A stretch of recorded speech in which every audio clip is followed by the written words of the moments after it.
Bonjour les amis, bienvenue sur la chaîne La Pleine Conscience.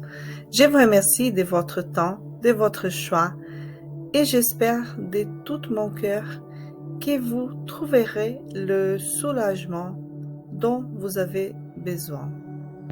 Gratitude. Avant de commencer cette prière, je vous invite à mettre cette vidéo en pause et à prendre un verre d'eau, car celui-ci sera magnétisé tout au long de cette prière et après, vous pourrez la boire comme un renforcement magnétique.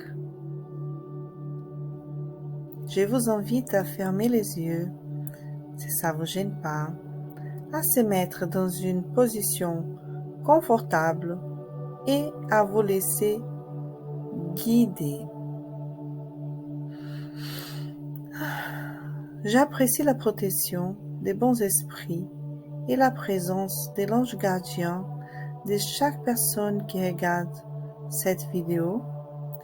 L'ange gardien et les bons esprits nous aideront et traiteront cette eau selon les besoins de chacun pendant la duration de cette vidéo.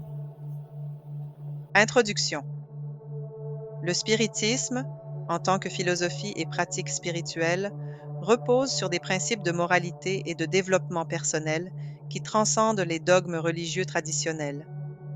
Parmi ces principes, la charité occupe une place centrale.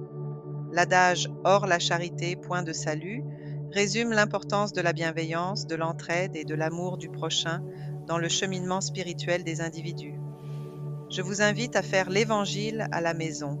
C'est un outil de transformation.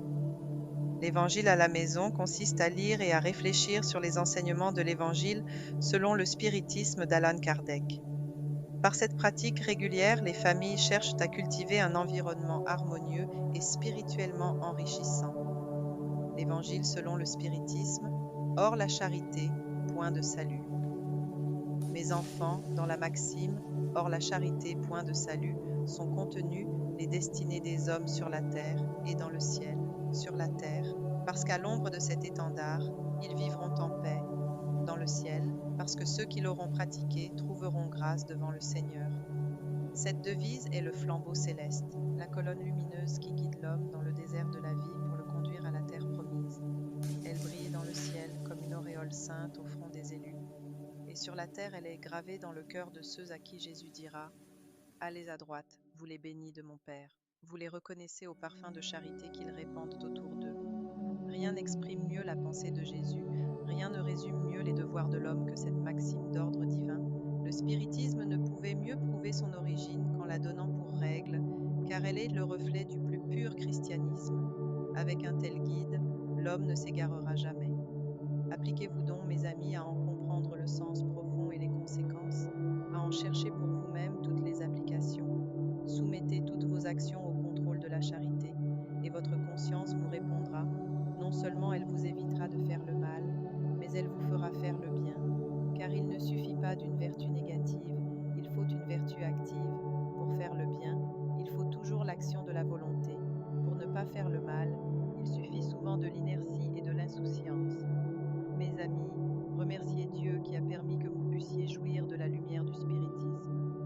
Non pas que ceux qui la possèdent puissent seuls être sauvés, mais parce qu'en vous aidant à mieux comprendre les enseignements du Christ, elle fait de vous de meilleurs chrétiens. Faites donc qu'en vous voyant, on puisse dire que vrai spirit et vrai chrétien sont une seule et même chose, car tous ceux qui pratiquent la charité sont les disciples de Jésus, à quelque culte qu'ils appartiennent.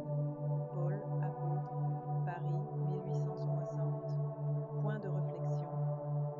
En adoptant la charité comme principe de vie, les hommes peuvent créer une société harmonieuse et pacifique. Sur le plan spirituel, ceux qui pratiquent la charité trouvent la faveur divine, entrant dans le royaume céleste. La charité devient ainsi une double bénédiction, apportant des bienfaits immédiats et éternels. La charité est décrite comme un flambeau céleste et une colonne lumineuse guidant l'humanité à travers les épreuves de la vie. Cette image souligne que la charité n'est pas seulement une vertu passive, mais une force active. Paul insiste sur la nécessité d'une vertu active. La charité ne se limite pas à l'absence de mal, elle nécessite une volonté constante de faire le bien.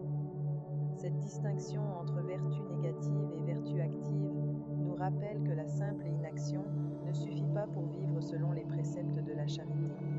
Il faut une implication consciente et délibérée dans les actes de bienveillance et de soutien envers autrui.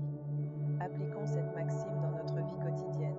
Cela signifie évaluer nos actions à travers le prisme de la charité, cherchant toujours à comprendre comment nos gestes peuvent être alignés avec cet idéal. Cette introspection continue nous aide à grandir spirituellement et à devenir de véritables artisans de